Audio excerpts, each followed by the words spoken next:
Bom dia, boa tarde, boa noite. Esta é mais uma edição de Pedro e Cora, aquele seu programa sobre o que fizeram com o meu ombro. Eu preciso contar essa história para vocês.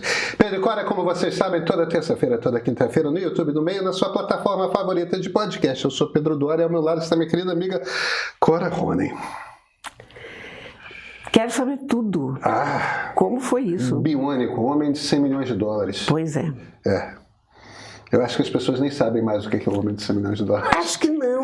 Era 6 milhões de dólares? Era 6 milhões, talvez. Eu não me lembro mais direito, mas acho que era 6 milhões de dólares. Era 6 milhões, não era 100 milhões de dólares é a pergunta. Não é a pergunta de 100 milhões de dólares? Essa é a pergunta de 100 milhões.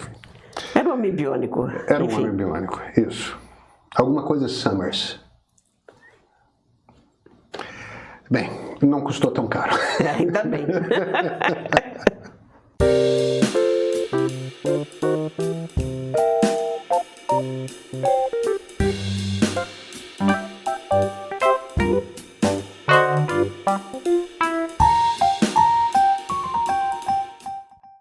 Cora Rony.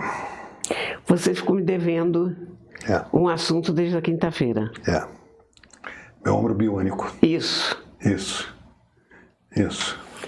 Eu já sou oficialmente um androide. Pronto. Para quem não está entendendo nada, ele trocou de ombro. Eu troquei. A cabeça do húmero agora é um pedaço de metal. Eu quero saber disso. Eu tenho pensado um bocado sobre isso. Primeiro eu quero saber o que é que aconteceu com o teu húmero para você necessitar trocá-lo. Uma artrose. Uma artrose. Mas você fez alguma coisa nesse sentido para isso acontecer? Ou isso aconteceu? Vamos lá, o que é uma artrose? Eu aprendi muita coisa ao longo do ano de 2025. Coisas que eu não sabia. O que é uma artrose? Todos esses ossos de articulação, eles são tipo aqui no joelho, no ombro, cotovelo, tal. Onde tem articulação, você na ponta do osso você tem uma camada de cartilagem. E essa camada de cartilagem serve para que um osso não bata no outro quando você está dobrando a dobradiça. Então faz deslizar.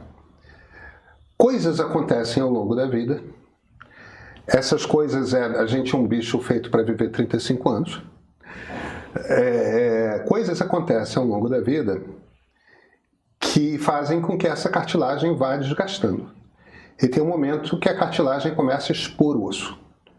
E aí vira osso roçando no osso. E isso primeiro dói e depois começa a limitar a articulação. Isto é uma artrose.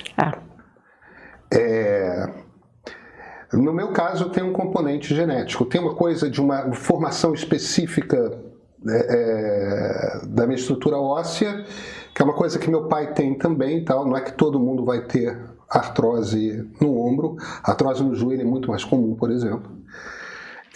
Artroses costumam ser mais comum próximo dos 60. Eu tenho 51. Mas o DNA me entregou isso. Não foi nada que... Eu não jogo tênis, eu não sou uma pessoa muito hábil com qualquer esporte que envolva botar uma bola com precisão em algum lugar, entende? Não me importa se é com o pé, se é com a mão, com a raquete, com... Não... Quer dizer, aconteceu. Aconteceu. Eu tenho já há uns 5 anos uma dor crônica, que é aquela dor que está sempre presente.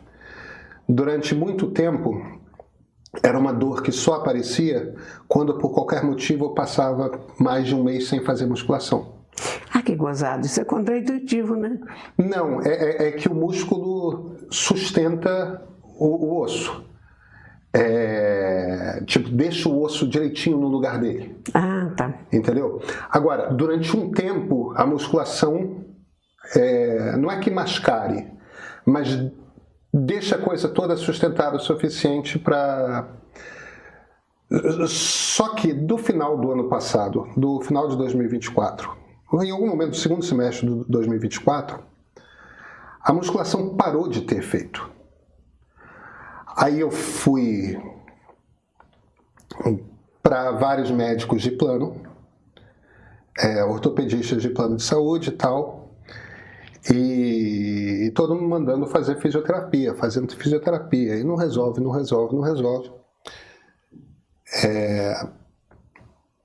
Eu fui a alguns, eu pedi indicação de alguns cirurgiões, de alguns especialistas em ombro mesmo, do tipo daquele médico que você vai lá e paga o cara a consulta. Do ombro, né? E eu ouvi de todos a mesma coisa. Que é engraçado, né? Que o que os médicos estavam me falando, os médicos estavam mandando fazer fisioterapia, estavam fazendo o seguinte: não, você tem 3 tendinoses, tem uma inflamação no labrum, tem uma ferida tal no músculo tal e tal, e tem uma artrose. Eu, tô com tudo isso, então você precisa fazer isso e tal. Até que eu cheguei num médico que se virou e falou: Pedro, o seu diagnóstico é artrose. Todo o resto que você tem é por causa da artrose. Faz sentido, né? Você não tem tendinose, isso. Resolveu a artrose? Resolve tudo. Agora, a artrose só resolve de um jeito, com prótese. Você tem que trocar. Cara, o encaixe. É tenso esse momento, né? É muito chocante, porque porque eu tô ali numa coisa de eu tô com uma dor crônica que eu vou resolver fazendo fisioterapia. E de repente alguém se vira para você e fala: não, você tem que trocar o seu osso por um pedaço de metal. Gente, isso é aterrorizante, porque a gente sabe que trocar o osso não vai sair de lá de livre e espontânea vontade. Não. A gente sabe que eles vão fazer o corte, que eles vão pegar uma serra. É isso. Que coisa terrível. Aí, o que todos os médicos estavam me dizendo era o seguinte: olha, você não precisa fazer a cirurgia agora, mas em algum momento você vai fazer a cirurgia. E enquanto você estiver convivendo com a questão, aí é uma escolha sua. E essa coisa de dor, tem uma coisa curiosa que é... E isso foi um estalo que eu tive em um determinado momento. Tem uma hora que a gente simplesmente acostuma a sentir dor. É verdade. E simplesmente aquilo não é um grande drama na sua vida. Dói. E a dor está presente. E a dor está ali o tempo todo. Eu tenho isso no joelho. E dói. E aí eu estava ali com a coisa: eu vou fazer a cirurgia agora, eu vou fazer a cirurgia. E num determinado momento, olha a situação, o tamanho do ridículo da situação, Cora. Um dia, eu, no banheiro, na hora de dar descarga, estendo ali o braço direito para apertar no botão da descarga do banheiro. Olha o ridículo da coisa. E tem um estalo lá dentro. Ai. E foi uma dor lancinante, assim, de encher de lágrima o olho. E eu, cacete. Isso que foi um movimento que você fez? Foi um movimento que eu fiz qualquer é aquela coisa... Você faz um movimento que você faz todo dia, toda hora. Sim.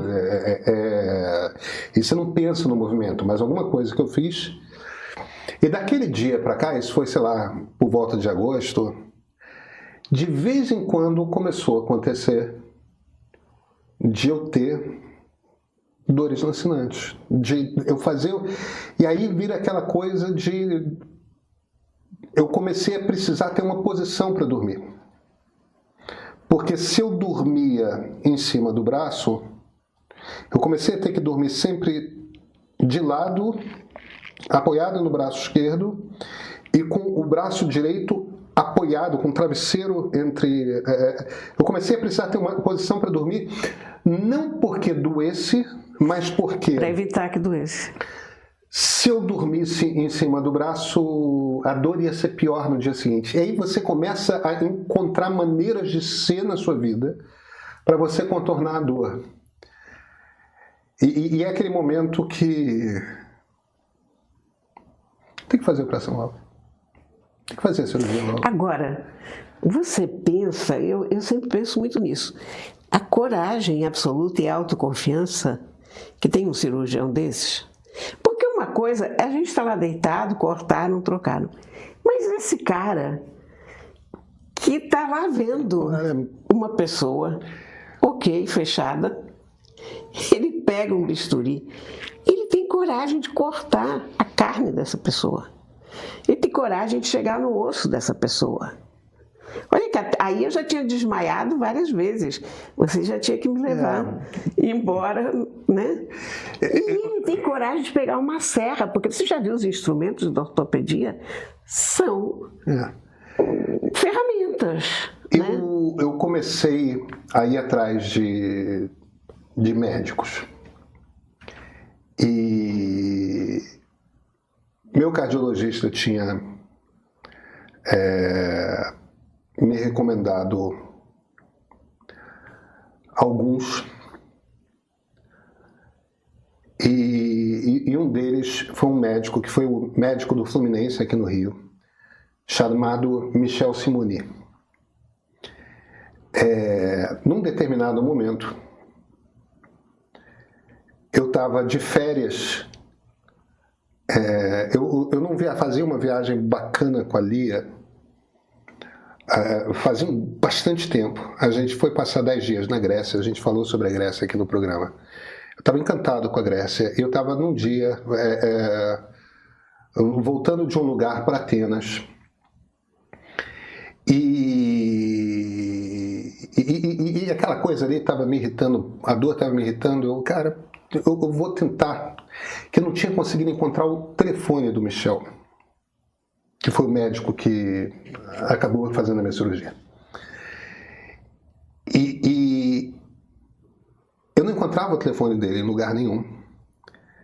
Eu tinha encontrado o perfil dele no Instagram. E era um perfil fechado. Aí eu pedi para ser amigo dele no Instagram. Pedi para segui-lo no Instagram. E ele é uma figura porque ele tem duas profissões, Michel. Ele é cirurgião especialista em osso, em ombro, e é tatuador. Que coisa espetacular! E parece que é um excelente tatuador. O dia que eu fizer uma tatuagem, eu vou fazer com ele. Sensacional também. Isso. E o Michel me manda como resposta, foi muito rápido. Eu ainda estava na mesma viagem de volta para Atenas, vindo de um lugar lá no interior da Grécia. Olha, eu não sei o que um influenciador jornalista quer saber do meu perfil, mas eu estou aceitando aqui. E parece que ele já tinha visto vários vídeos do meio e tal. Eu expliquei para ele. Não, sabe o que é, doutor? Eu estou com uma artrose no ombro. Eu estou procurando um médico. E eu não encontrei seu contato. Ele, não, tudo bem, que eu moro parte do ano na Suíça. Médico de vários atletas. E eu falei, eu estou na Grécia, então a gente está no mesmo fuso horário. Quando que a gente pode falar? Pode ser agora? Isso é que falamos por telefone. E já marcamos, para segunda-feira, ou terça-feira seguinte, no Rio de Janeiro. Caramba! Porque ele estava vindo para o Rio, eu estava para voltar de viagem, eu fui lá. E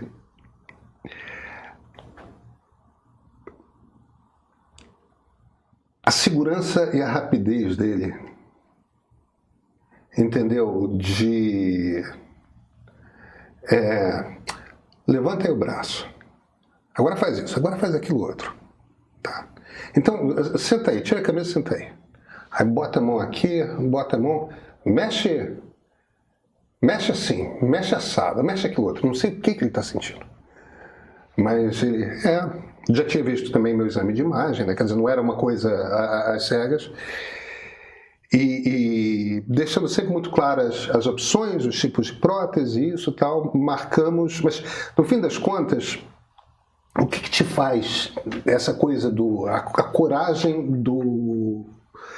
É isso mesmo, porque é uma brutalidade isso. É uma coragem. E no fim das contas foi a segurança dele e a precisão. Então, uma audácia. É isso.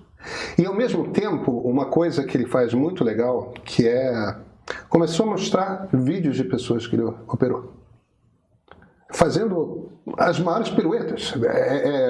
Gente velha, entendeu? Andando pendurado na grade. Você vai conseguir se pendurar na grade? Sim, não. A expectativa é de que eu recupere todo o movimento. Não é dado que vai acontecer, mas... E a gente marcou a cirurgia e pronto. Agora... Sabe que eu estou imaginando uma coisa, porque que ele é tatuador? Será que ele virou tatuador para cobrir as cicatrizes, talvez? Eu não perguntei isso para ele isso. Eu não perguntei isso para ele. Pode ser. Pode ser. Eu não sei. Não sei. Porque ele deixa eu acho, pelo que eu entendi, eu não conversei muito com ele sobre a parte das tatuagens, mas pelo que eu entendi, ele gosta da arte. É uma coisa mesmo de fascínio pela arte da tatuagem. Que é fascinante mesmo, né? Agora, eu vou te falar uma coisa. Eu nunca tive medo de medicina. Eu sou filho de médica, né? Minha mãe era psiquiatra. Eu nunca tive medo de medicina. Eu sempre fui muito tranquilo. Eu sempre tive meio que um olho de... Eu olho para o médico ou para a médica que está me atendendo. Eu confio ou não confio? Alguma coisa que acontece... uma coisa... E se eu confio... É emocional mesmo. E se eu confio...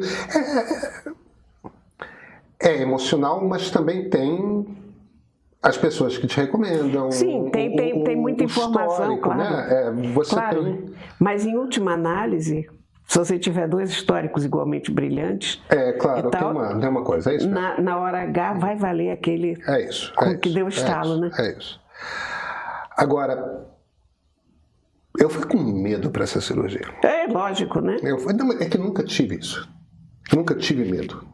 Mas escuta, meu filho, quantas vezes te cortaram o osso? Nunca. I rest my case. E é muito engraçado como a gente funciona na hora. Me pediu para eu ir de véspera para fazer a cirurgia desde cedo. Fui de véspera para o hospital, dormi lá, acordei, o anestesista entrou, tivemos uma conversa, que remédio você toma, aquelas coisas... Aí te dá um remédio que você acha que não vai funcionar? Não, imagina, eu já fiz cirurgias antes, eu sei como é que o negócio funciona. É aquela coisa de... Eu fui com medo, mas do tipo... O bom é que eu vou apagar logo. E quando eu acordar já está feito. E eles só me descreveram como é que é o negócio no detalhe depois. Você não tinha pesquisado antes? Não. Fez bem. Não. Eu tive inclusive essa conversa com o Michel. Eu falei para ele, eu tô com medo com esse negócio de serrar osso. Eu acho o troço muito brutal. Aí ele se virou e falou, olha, eu sei fazer isso. Eu faço isso não sei quantas vezes por mês. Não adianta você saber muito. O que eu posso falar é que isso é uma cirurgia que se faz, que a gente faz com amplo domínio. A escolha foi, e isso foi um dos motivos também de eu ter escolhido ele, é a prótese menos intrusiva que tem. Quer dizer, foi a maneira mais light de fazer a cirurgia que eu precisava fazer. E agora, eles apagam, abrem, que é a parte óbvia. Aí tem um gancho que puxa um músculo para cá, um gancho que puxa um músculo para lá. Deus me livre. Corta um tendão, olha para o osso, serra o osso, experimenta qual é a prótese ideal, escava o encaixe. Meu Deus do céu. Aí, antes de recosturar tudo, com você deitado, apagado na mesa de cirurgia, joga o braço para um lado, joga o braço para o outro, joga para o terceiro. Tipo, Ainda bem que você está apagado. testa toda a articulação para ver se está funcionando, se encaixou direitinho e tudo mais. Aí sutura tudo, fecha e te acorda. Eu fiquei muito chocada, vou te dizer, com a velocidade com que você já saiu fazendo coisa, porque você foi operado na sexta e você foi para São Paulo o quê? Terça? Terça. Quer dizer, a rigor você estava sem operação sábado, domingo, segundo 3 dias, você foi para São Paulo. Bicho, eu passaria 6 meses fora de combate. Não, mas eu tinha trabalho para fazer. Mesmo que eu tivesse, ia ficar 6 meses fora de combate. Não, tudo bem. Mas eu tinha trabalho para fazer, já tinha palestras combinadas, não queria. E foi bem combinadinho. Eu fiquei o tempo todo que eu não estava dando palestra no hotel. Teve carro que me pegou no aeroporto, teve carro que me deixou. Eu fui sem mochila, fui com uma mala de mão. Teve seus desafios. Mas você agora, você está mexendo o braço, tem que ficar com ele totalmente imóvel. Como é que está sendo esse troço? Cora, é que está tapado aqui. Isso aqui é um hematoma só. Está tudo o roxo e nas pontas amarelo. No peitoral, o peitoral está amarelo. Tipo, isso aqui está ferido. Eu tô com. Eu não vou mostrar porque acho que não precisa. Tem um curativo grande que me foi feito no hospital, um curativo acolchoado aqui. Então, eu não estou a 100%. E dói muito mais do que a artrose doía. Agora, não dói o tempo todo, não. Dói com certos movimentos. Se eu me distraio, Então, a tipóia é muito confortável. Agora, eu estou escrevendo tranquilamente. O que eu não posso é estender o braço para frente. Eu não posso abrir muito, separar muito o braço, tipo abrir a axila. Você não pode ou você não deve? Dói. Dói. A orientação que eu tenho é não pegar peso por causa das suturas. Mexer alguma coisa não tem problema, mas dói. E claro, eu tô com tendão e músculo suturado, né? A cirurgia tem menos de uma semana. Agora, que coisa bacana, né? Como a medicina é um negócio espetacular. É espetacular. Né? É espetacular. Por quê? A gente era um bicho pelado na savana africana. Não, há 100 anos você não tinha nem anestesia para poder fazer isso. Não passava nem pela cabeça das pessoas. Uma pessoa... Eu, há 100 anos, a dor... Porque, veja, eu troquei uma dor que estava ali presente, que eu tinha aprendido a tolerar, por uma dor que é muito maior. Sim, teu osso foi cortado, Camilo. Mas, daqui a um mês... Você está sem dor. Daqui a 2 meses, em algum ponto nos próximos meses, a minha dor vai ter ido embora por completo e eu nunca mais vou ter dor aqui. Mas você vê que coisa fantástica essa ciência, que abre uma pessoa, que inventa isso, que é possível trocar, porque precisa ter uma audácia criativa também para imaginar isso. Olha, isso aqui desgastou, quem sabe se a gente cortasse, tirasse, pusesse, quais são os materiais que você usa. Eu acho tudo isso fenomenal. Eu não tenho coragem nem de olhar, Eu nunca seria uma médica, evidentemente. Mas eu sou fascinada com essa evolução, com essa criatividade, com esse entendimento do corpo humano, de que é possível fazer alguma coisa, de quais são os caminhos, as tentativas e erros, pobres pessoas que pegaram os erros, né? Mas eu fiquei muito impressionada quando eu fui no museu em Lima, em que você tinha o Museu do Inca, se não me engano. Isso foi há tantos anos que eu esqueci até o nome do museu, mas era basicamente um museu sobre a civilização Inca. E tinha um crânio trepanado, não só trepanado, como coberto com uma plaquinha, aquela ferida coberta com uma plaquinha. E, segundo... Os egípcios também faziam isso. Pois é, mas segundo eu li na etiquetazinha, aquilo tinha dado certo porque o osso estava cicatrizando. Então você imagina isso? Pois é. Olha, o ser humano é um espetáculo, né? Quando o ser humano não é terrível... O ser humano é um espetáculo. Agora, tem uma coisa também que é... E isso é uma coisa que nem todo mundo no Brasil tem acesso. Eu acho que isso não é um problema resolvido no mundo, né? Mesmo a Europa Ocidental, que tem um super serviço de saúde pública, a gente... eu tenho uma âncora ali, que é o Marcelo Vieira Gomes, que é o meu cardiologista. Eu sou hipertenso desde os 32, 33 anos, também em DNA, o que hoje em dia não quer dizer simplesmente nada, porque você trata. Na geração dos meus avós, morri-se. Eu tinha morrido várias vezes nessa altura. Pois é, eu também, eu certamente não chegaria aos 60 anos. Eu já estaria na minha última década de vida, se não fosse a medicina moderna. E não, eu faço ginástica, corro, ando, tô grisalho, mas só.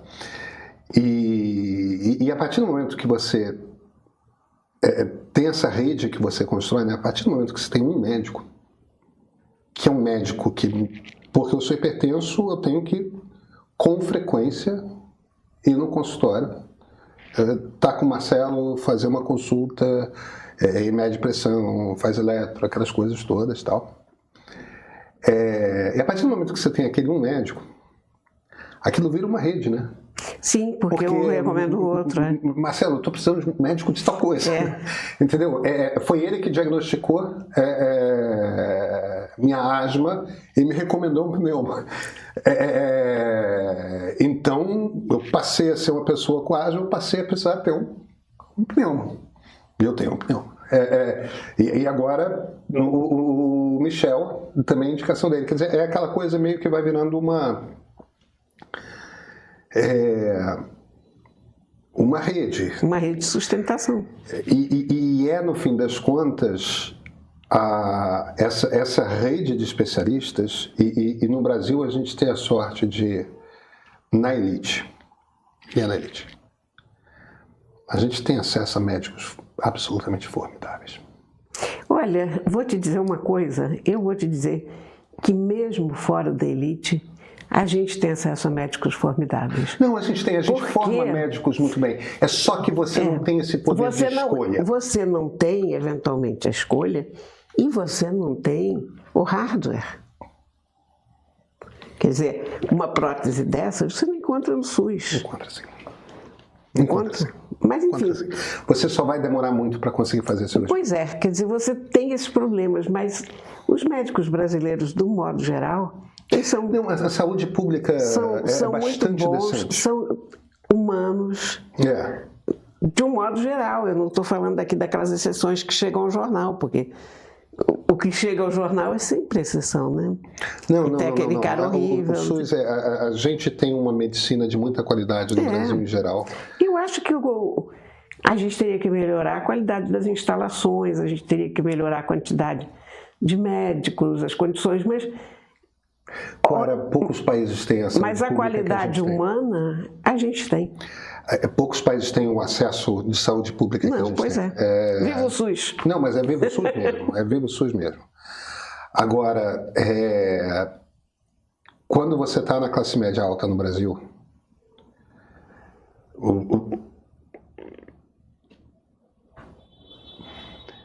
tem uma coisa engraçada que... Isso eu acho que é uma coisa muito curiosa.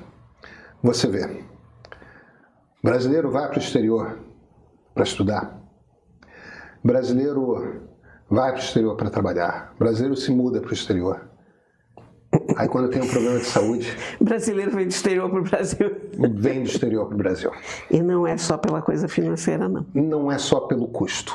É porque você tem acesso a uma medicina melhor por um custo que é uma fração do que você pagaria na Europa, nos Estados Unidos. Eu tive 2 experiências médicas em viagem. Uma vez foi um negócio de ouvido no avião que tive que ir correndo para o otorrino quando cheguei, em Houston, se não me engano, e tive uma dor de dente horrível na Inglaterra. E nos 2 casos eu disse, gente, eu devia estar no Brasil, porque teria sido muito melhor. É isso. É isso. Minha pior situação de saúde no exterior foi a perda desse dente aqui da frente. Eu fui muito bem tratado pelo dentista que botou o implante, mas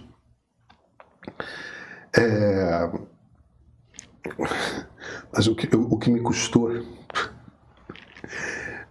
teria sido uma fração do preço, a mesma qualidade no Brasil. Eu estava no Vale do Silício também, né? Você estava no ninho da égua, né? Enfim. Então, acho que as pessoas vão ter que se acostumar durante algumas semanas ainda, provavelmente, ou com... Mas agora nós desvendamos tudo o que aconteceu. Hoje é dia de livro, Hoje é dia de livro e eu tenho 2. 2. Eu tenho 2 pelo seguinte... Um tá me intrigando pra cacete. Ah, sim, com certeza eu já sei qual é. É este. Como é que você me traz um livro sobre minhocas, qual era? Então, e não é qualquer livro sobre minhocas. Ele é A Formação da Terra Vegetal pela Ação das Minhocas, com observações sobre os seus hábitos. Isto foi escrito por um camarada, de quem você já ouviu falar, chamado Charles Darwin. Eu chamo a atenção para essa capa, que eu achei absolutamente genial, porque essa coisa com essa cara antiguinha, mas são um monte de minhocas retorcidas umas com as outras, e eu fiquei dando risada dessa capa sozinha quando eu olhava para isso. Olha aqui. Esse livro... Cora, a minha ignorância sobre minhocas é tamanha que você quer saber que o Darwin tinha escrito um livro só sobre minhocas. Olha aqui. Isso já é uma descoberta. Eu também não sabia, mas isso não é uma ignorância sobre minhocas, é uma ignorância sobre Darwin, né? Que a gente deveria saber. Isso foi o último trabalho do Darwin. Ele passou 40 anos da vida dele inteiramente obcecado com as minhocas. E ele foi uma das primeiras pessoas, se não a primeira, a entender que aquele bicho era muito importante, porque na época dele os agricultores achavam as minhocas uma coisa que estragava o solo. Ah, que coisa interessante. Hoje a gente sabe que não. Havia uma campanha contra minhocas e era uma guerra as minhocas. Hoje a gente compra uma de minhoca. Exatamente. E o Darwin se pôs a estudar esses bichos. E ele fez, olha, eu vou te dizer o seguinte, isso aqui não é um thriller científico, isso não tem uma carga dramática inenarrável, não é um livro daqueles que você não aguenta parar de ler. É um livro sobre minhocas. Mas tem uma mente científica tão poderosa aqui por trás. É extraordinário. Tem um escritor tão maravilhoso, tem um poder de observação, porque eu nunca ia parar para olhar para uma minhoca. E esse homem não só para, um dos grandes cérebros da época dele, dos homens mais brilhantes de todos os tempos. Ele para e olha, mas que diabo que esse bicho está fazendo aqui? Como esse bicho se alimenta? Onde mora? E com o poder de observação do sujeito que sacou por observação a evolução natural, né? E não é só que ele começa a observar, ele começa a encher o saco das pessoas em volta para observar por ele, porque aqui tem colaboração de várias pessoas. Ele chegou à conclusão que quem enterra as cidades romanas, as cidades antigas, são as minhocas.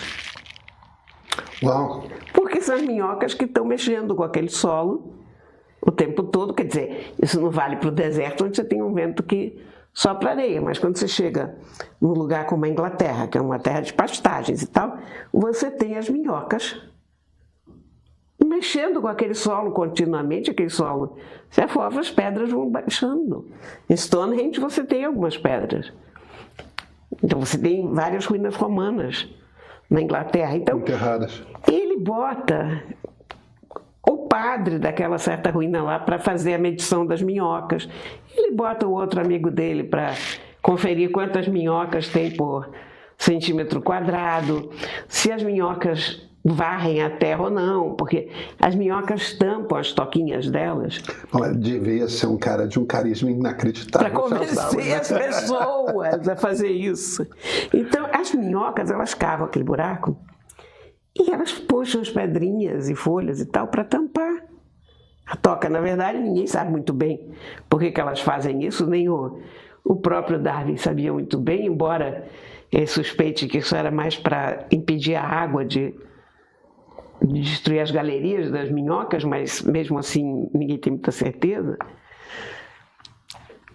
Mas aí o cara, esse amigo dele, varre todas as pedrinhas.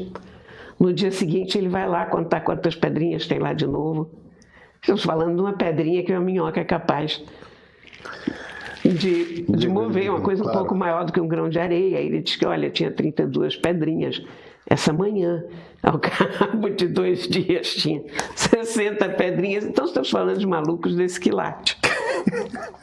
Vou te dizer o seguinte, esse livro é fascinante em muitos momentos. Porque a gente descobre essas coisas maravilhosas. Nunca teria imaginado que as minhocas eram pessoas tão importantes para o andamento do planeta. Que a gente sabe que elas são importantíssimas para a agricultura, mas aparentemente a gente sabe por causa de Charles Darwin. A gente sabe por causa de Charles Darwin. E, sobretudo, a grande coisa desse livro é você ver o processo científico do Darwin em ação. Que coisa fantástica. É um troço admiravelmente bem escrito. Mesmo os pedaços chatos, tem muito pedaço chato. Quando o camarada tem um gráfico aqui mostrando quantas pedrinhas tinha, eu não li. Eu sou maluca, mas tudo tem um limite. Mas olha aqui, mas que coisa extraordinária acompanhar esse processo, que privilégio que ele deixou isso aqui escrito e que a gente pôde ler. Né? Que legal. É uma edição da editora Fósforo, que está de parabéns, porque, olha, é preciso uma audácia tão grande quanto cortar um osso para publicar um livro sobre minhocas nessa altura do campeonato. Né? Eu não sei por que eu lembrei disso. E olha, ótima tradução da Sofia Nestrovsky. Mas você sabe aquela história das mariposas de Manchester, né? Ah, sim, claro, exatamente. Você sabe quem que era uma mente tão original e criativa cientificamente quanto o Darwin nesse tempo, e que é a pessoa que descobriu as mariposas. Eu já soube e já esqueci. Thomas Huxley. Ah, isso mesmo. Foi. Avô de Aldous. Isso mesmo.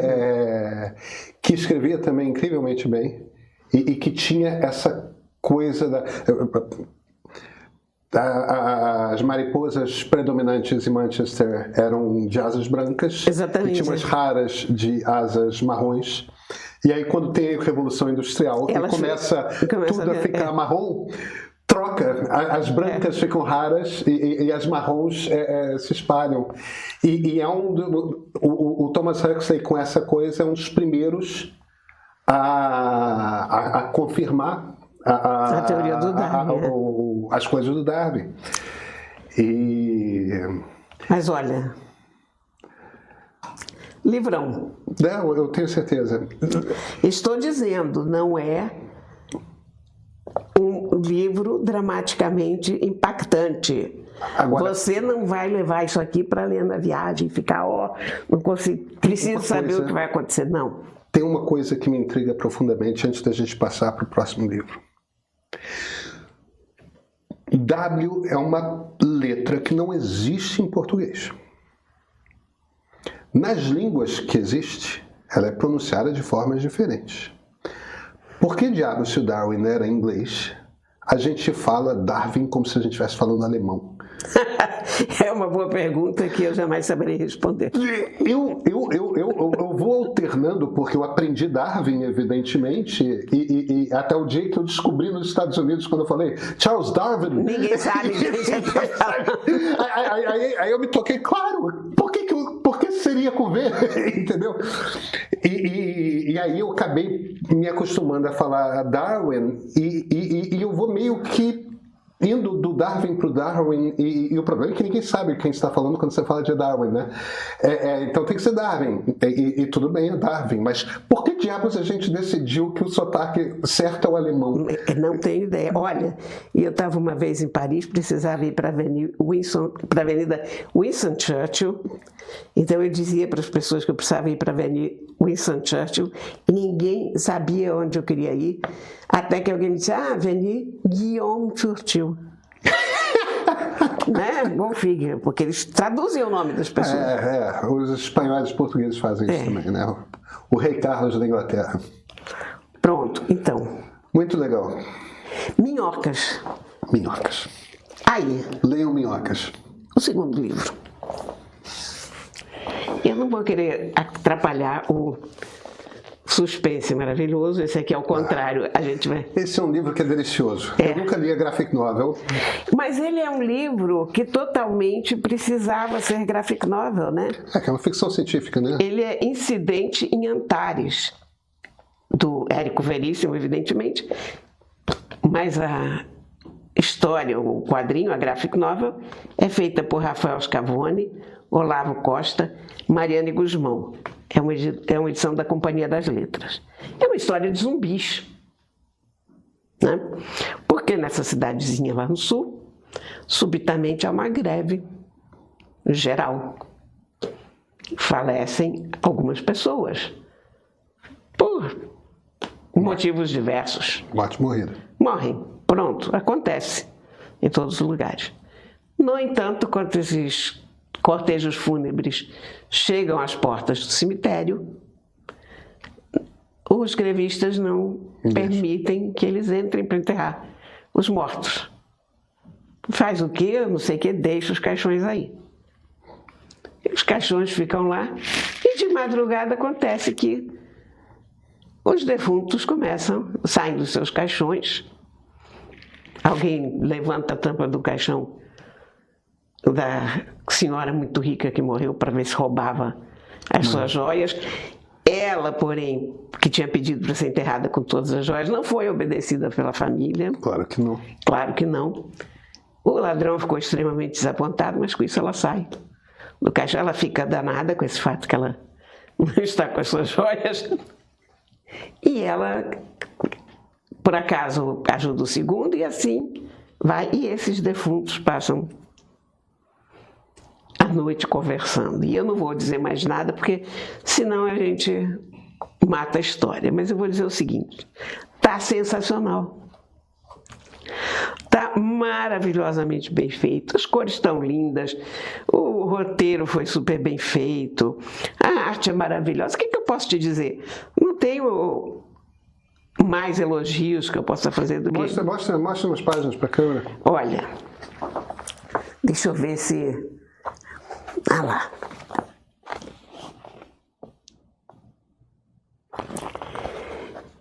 Eu queria ver se eu acho algum desenho maior, para que a câmera possa pegar melhor. Mas aqui vocês têm uma ideia, ó.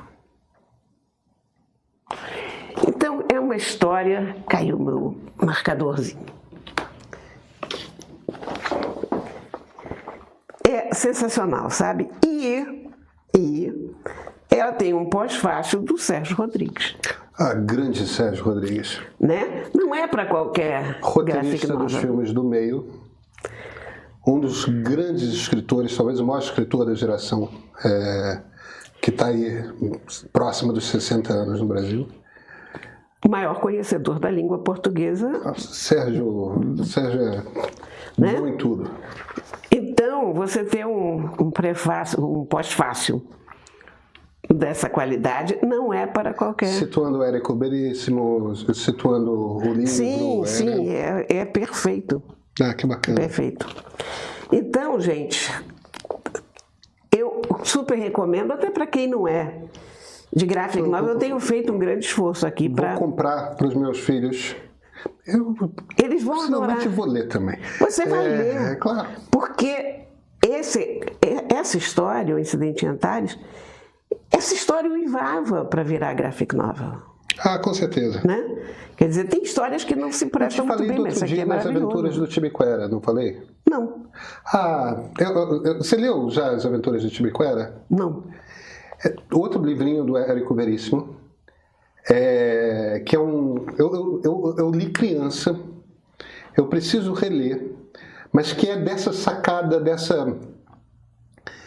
essa ficção científica que o Érico Veríssimo fazia. Eu digo ficção científica porque algo de misterioso Sim. acontece na ciência e não é disco voador, né? Deixa eu só fazer um parênteses aqui, é que curiosamente ele não está muito preocupado em explicar por que eles saíram do caixão. É contado como se fosse normal. As Aventuras de Timiquera é um índiozinho chamado Timiquera que está aqui na Bahia quando chega Cabral. E ele testemunha, eu estou falando de ter lido com 9 e 10 anos de idade, tá? Mas é um livrinho pequenininho. Ele testemunha a chegada dos portugueses. E aí, olha que maravilha, ele vai reencarnando.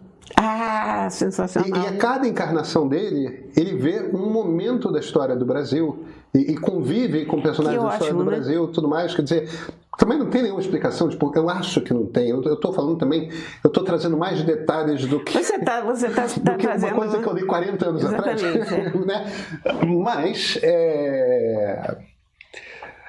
As Aventuras de Timiquera, esse é um livrinho do Érico Veríssimo.